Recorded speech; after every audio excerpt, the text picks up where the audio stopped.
Sicario Day of the Soldado, or Hitman Day of the Soldier if you translate it to English, which is a stupid title by the way, but I'll address that a little bit later, is the sequel to the 2015 film Sicario, starring Emily Blunt, Benicio del Toro, and Josh Brolin.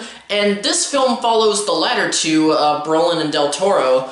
And at this point, a terrorist attack has happened on American soil, and it has been confirmed that at least one of the terrorists has perhaps been sent over the U.S.-Mexico border thanks to one of the drug cartels. And now because of that, the U.S. government has classified drug cartels as terrorist organizations, which obviously makes it easier to combat them. So the Justice Department tasks the Defense Department, I didn't mean that, the Department of Defense tasks Brolin and Benicio del Toro's group with starting a cartel war on the other side of the border. And one of the steps that they have to take is actually kidnapping the daughter of one of the cartel heads. I loved the first Sicario. The performances from the main three were great. The script by Ty Sheridan, who did return for this sequel, was grounded and excellent. The cinematography by Richard Dinkins, one of my favorite cinematographers, was inspired. I mean, it even was nominated for an Academy Award. And the overall direction by Denis Villeneuve was so masterful. Sure, there's a couple of issues with the movie, like one or two, but I mean, it stood out to the point where it was nominated for a couple of Oscars, including, like I said, cinematography, which it deserved a nomination for. Did it deserve a win? Honestly, I'm biased, so I would say yes anyway, because it's Roger Deakins. Sadly, Denis Villeneuve did not return to direct the sequel, but as I said, Sheridan did. So I was excited especially because he also wrote the scripts to Hell or High Water and Wind River, which he also directed Wind River. And that movie is in my top 10 favorite movies of last year.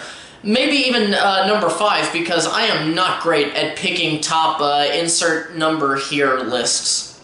Okay, so before I actually get into the pro and con list, just to warn you guys, just like I did in the last video that I did, as I've said before, my view on spoilers is that once something is in the marketing campaign, then it is no longer a spoiler. And for those of you who saw the second trailer for Sicario Day of the Soldado, you know exactly what I'm talking about, so we are gonna get into that. This is gonna count as pro 1 and 2, because I'm just gonna talk a little bit about them. Brolin and del Toro deliver in this film as they for the most part do with every film that they are in, and I swear this really is Brolin's year, and not just because of the fact that he's had 3 movies come out in the past 3.5 months, but also because his performances in all 3 of them have been really, really good. I mean, I still think that Thanos is his best performance, but that's just me. Everything that I mentioned from the plot was just great. The overall setup, as well as seeing where this plan for a cartel war was going, I was fully invested in the entire situation. And there was even this one scene where they show the terrorist attack that kicks off everything in the film, and I've got to say, that scene from every aspect of filmmaking did exactly what it was going for.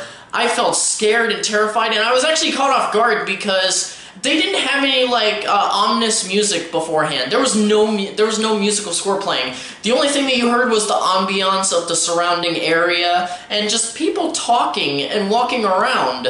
And, you know, I had even shed a tear at, like, the very end because, no spoilers, but they actually did something to show that children died in it. It's not like it's not like you just saw explosions and then they just so happened to mention on a news report, oh yeah, there were children in there. No, you actually saw a child near one of the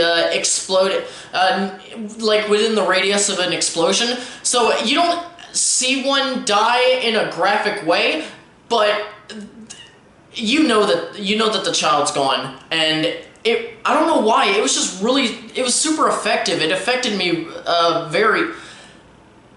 I don't know how to word this. Okay, basically, it affected me on an emotional level. Seriously, if this is what I want to do with my life, I need to learn how to actually speak English. The action sequences are good, although I would say that they're a bit lesser than the first film. Still good, though, and that's just my opinion. Maybe some of you will actually think that at least a couple of them are better than some of the stuff in the first movie. The actress who played the daughter of the cartel kingpin, whatever they're called, was actually pretty good, though they didn't use her character too much, and I was kind of hoping that they would, especially because I was honestly surprised that I liked her, because the first time that I ever saw her in anything was also the most recent time I saw her in a movie, and that was because she played the little annoying girl from Transformers: The Last Knight, and in my review of that, I shit all over her. Because she was just really terrible. And when I recognized her in her first scene in this movie, I thought, oh great, here we go, this is where the movie goes downhill. But it really didn't. I mean, she was good, and the film continued to be strong. Until the hour and some minutes mark, and that's where I'm going to get into my cons. Because now to talk about that other part of the plot that was spoiled in the second trailer. After the whole setup with the cartel war, they decided to throw it all down the drain in order to change the film into this sort of, like, you know, man protecting a little girl. It's basically, that part basically felt like they were trying to do what Logan did, except it wasn't done as well. Right when they started that, that's when the slow decline actually started happening. That, and they barely touched on the cartels after the change, like one mention or two. And they only addressed this change with a cliche line, which was, "We've been shut down." Despite the first half being pretty awesome, the film does suffer through pacing issues throughout, even in the first act.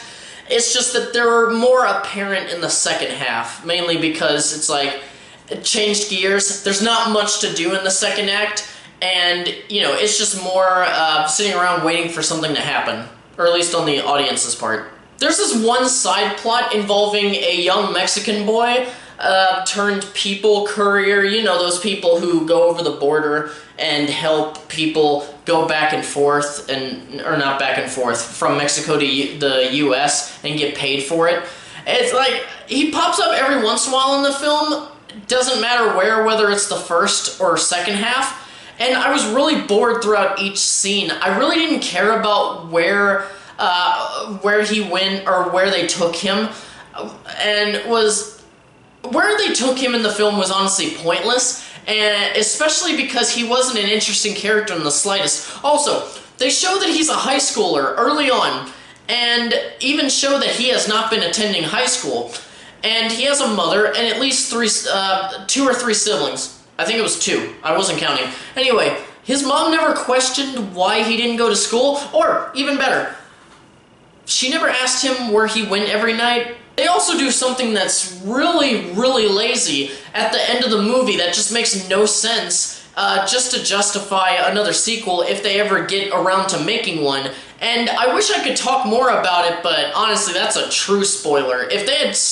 had showed something about it in the marketing, I would be all over this, but sadly, I am limited by my own morals and beliefs. So those are my thoughts on Sicario 2, The Day of the Soldado. I really wish that they had kept the original name, which was just simply Soldado. I feel like that was more true to the original film, especially since it was just simply Sicario. I like the idea of Hitman and Soldier in Spanish being 2 separate, just simple titles.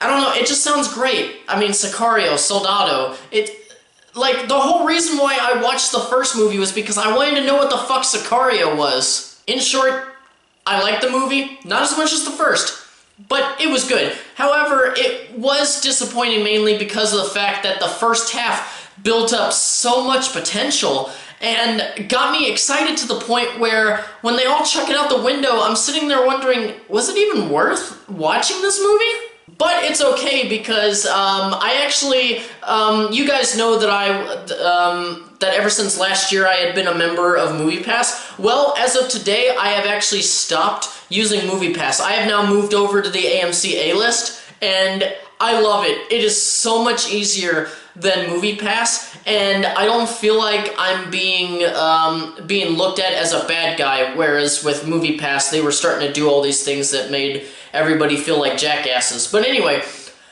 I love A-List. If you guys want to try it, go ahead. I fully endorse it. I know that I'm not getting paid by them, but I don't care. I will still preach their gospel. But getting back on track, if you're a fan of the first film, it'll go either way. You'll either like it or dislike it, I think. But I honestly don't recommend it to anybody. But if you really want to go see it and form your own opinion, go ahead. That's up to you. There's definitely reasons to go see it. It's not a bad movie. It just has some disappointing parts that for some people, it'll ruin the majority of the movie for them, like it did me. And now, the last question for any of us is, what did you guys think of Sicario 2, if you've seen it? I do really want to know what you guys thought of it, and if you're not going to go see it at all, go ahead in the comments, tell me why you don't want to see it. I'm really curious about what your guys' thoughts are on it. And this is where I will finally end this video before I start rambling like an idiot. If you enjoyed this video, please do not hesitate to hit that like button. And if you're new here, hit that subscribe button so that you can keep up to date with everything that's happening on the channel. Thank you so much for watching, and farewell until the next video.